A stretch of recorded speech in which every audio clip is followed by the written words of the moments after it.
Welcome to my YouTube channel ज्ञान की बातें हेल्प डेस्क में। ये वीडियो मुख्यतः बेसिक शिक्षा परिषद में कार्य करने वाले शिक्षकों के लिए बनाई गई है। जैसा कि पिछले कई महीनों से हम लोग अपनी लीव को ऑनलाइन पेरोल पर भरते हुए चले आ रहे हैं, ये HMS कोड के थ्रू लॉगिन करके। आज सितंबर माह से इसमें परिवर्तन किए गए हैं। अभी तक जिस तरह से हमारी जितनी भी छुट्टियां होती थी उन सभी को हम इसमें एंटर करते थे और डाटा सेव कर देते और लीव सबमिट किया करते थे। लेकिन अब इसमें एक बहुत बड़ा परिवर्तन आ गया है। अब इसमें केवल उन छुट्टियों की एंट्री करनी है जो अनऑथराइज्ड लीव है और किसी भी तरह से स्वीकृत लीव नहीं है, क्योंकि स्वीकृत लीव जो होती हैं उनका पेमेंट हमको मिलता है। अब जैसा कि हमारा ये लीव मॉड्यूल जो है पेरोल से सीधा सीधा जोड़ दिया गया है, तो इसमें सिर्फ उन छुट्टियों का विवरण ही जाएगा जो अनऑथराइज है, मतलब कि जिनका वेतन कटना है। यहाँ ज़रूरत नहीं रह जाती है उन छुट्टियों का डेटा भरने की जो हमारी CL सैंक्शन है, मैटरनिटी या कोई भी लीव जो है सैंक्शन लीव है, तो उनमें भरने की कोई ज़रूरत नहीं रह जाती। चलिए चलते हैं हम आज अपने टॉपिक की ओर। तो आज इसमें क्या है, सबसे पहले उपस्थिति भरने की कार्यप्रणाली को दर्शाया गया है। उपस्थिति मॉड्यूल में बदलाव से संबंधित संक्षिप्त विवरण, उपस्थित मॉड्यूल का कार्यप्रवाह, लीव मॉड्यूल में अस्वीकृत लीव एक्सट्रैक्ट कैसे करें, एक्सट्रैक्ट मतलब अलग करना कैसे करें, अनधिकृत छुट्टी कैसे भरें, उपस्थिति को लॉक कैसे करें, क्या लॉक की गई उपस्थिति को BO के पास भेजना है, इतने सवालों पे हम लोग चर्चा करेंगे।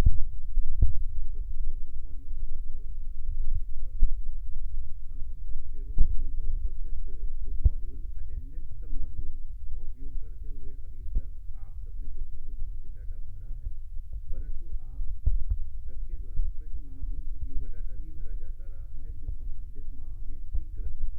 स्वीकृत छुट्टियों का वेतन बनाने की प्रक्रिया में कोई प्रत्यक्ष भूमिका नहीं है।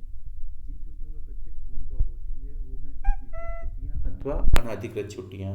सितंबर 2021 से यह प्रावधानित किया गया है कि अब विद्यालय के प्रधानाध्यापक कार्यवाहक द्वारा अस्वीकृत छुट्टी अथवा अनधिकृत छुट्टी की ही प्रविष्टि दर्ज की जाएगी।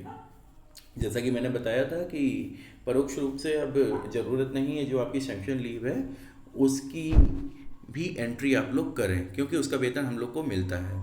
हमें केवल अनऑथराइज और अनुपस्थित दिवसों की, जिनमें किसी भी बिना सूचना के लोग अनधिकृत रूप से या अस्वीकृत छुट्टी लेकर बैठे हुए हैं।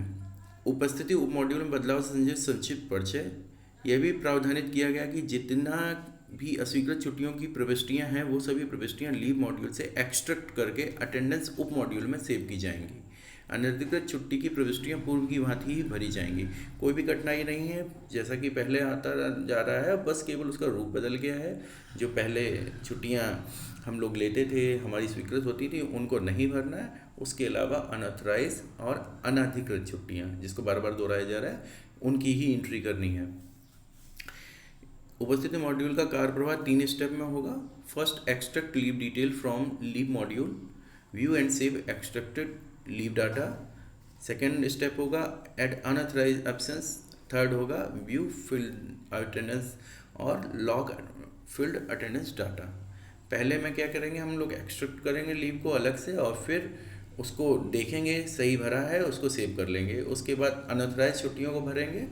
उसके बाद में हम फील्ड डाटा को एक बार चेक कर लेंगे, अटेंडेंस को, उसके बाद लॉक करेंगे। इतना काम करना है। लीव मॉड्यूल में अस्वीकृत लीव एक्सट्रैक्ट कैसे करें, तो सबसे पहले की भांति प्रधानाध्यापक या कार्यवाहक जो भी HRMS पोर्टल पे लीव मॉड्यूल में अटेंडेंस भर रहा है वो अपनी लॉगिन ID, HRMS कोड और पासवर्ड डाल के लॉगिन कर लेगा। उसके बाद हमारा होम पेज खुल जाएगा। कुछ इस तरह का होम पेज खुलेगा जिस पे हमें एक मैसेज शो हो रहा होगा। सितंबर 2021 से मानव संपदा में हाजिरी भेजने भरने की प्रक्रिया में निम्नलिखित संशोधन किए गए हैं, कृपया इन्हें ध्यानपूर्वक पढ़ने के बाद ही बढ़ें। जब तक कि आपको इसको ओके नहीं करेंगे, पढ़ने के बाद में पढ़ना ही चाहिए। पढ़ने के बाद में जैसे ही ओके करेंगे तभी हमारा पेज आगे बढ़ेगा।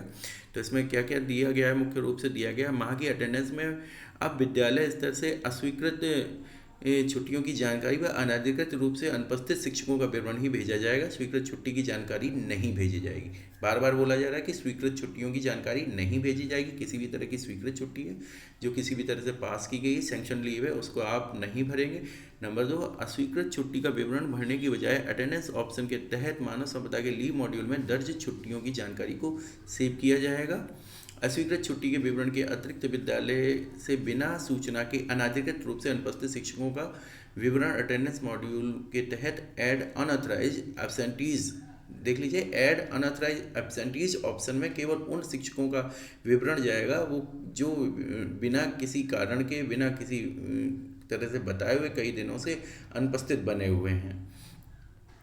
इसके बाद में चौथा, समस्त विद्यालय के प्रधानाध्यापक उपरोक्त ऑप्शन के तहत अस्वीकृत छुट्टी की जानकारी व अनऑथराइज एब्सेंटीज भरकर व्यू ऑप्शन से माह की अटेंडेंस व्यू करने के पश्चात लॉक करेंगे। आप एक बार संतुष्ट हो लेंगे अटेंडेंस भरने के बाद, आपने सही भरा है। अगर लॉक करने से पहले आप उसमें संबंधित परिवर्तन कर सकते हैं। पांचवा, बीओ व लेखाधिकारी स्तर की प्रक्रिया पूर्ववत रहेगी। बीओ और लेखाधिकारी जिस तरह से पहले से आपकी भेजी हुई छुट्टी को आगे, आपके प्रेजेंट्स को आगे बढ़ा देते थे, वो उसी तरह से अभी भी बढ़ाएंगे।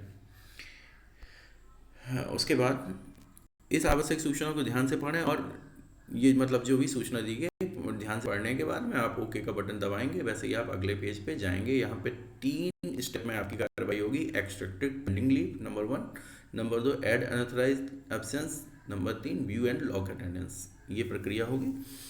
जैसे ही हम पहला ऑप्शन चुनेंगे एक्सट्रैक्ट पेंडिंग लीव, तो हमारे सामने एक विंडो खुल के आएगी।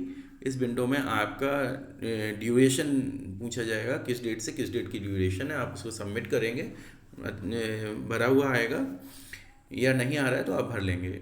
इसके बाद में आप सबमिट बटन दबाएंगे। बटन दबाते ही संबंधित अवधि की छुट्टियों का विवरण मॉड्यूल आपको कुछ इस तरह से, जो भी छुट्टियां हैं आपने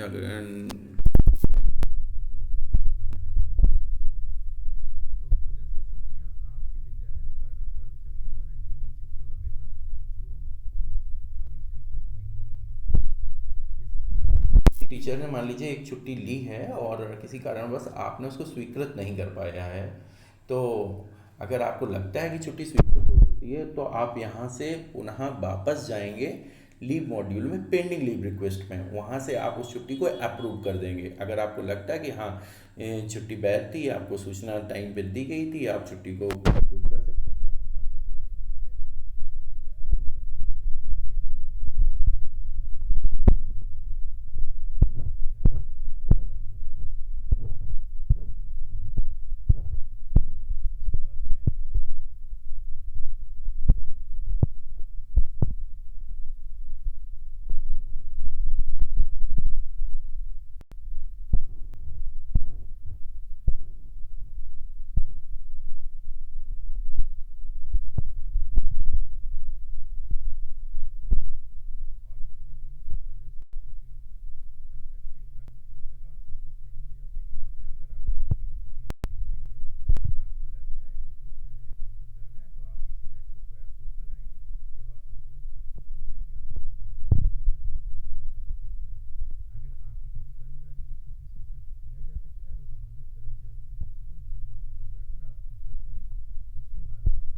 उस डेट का आप विवरण दे देंगे, एब्सेंट डेज दे देंगे।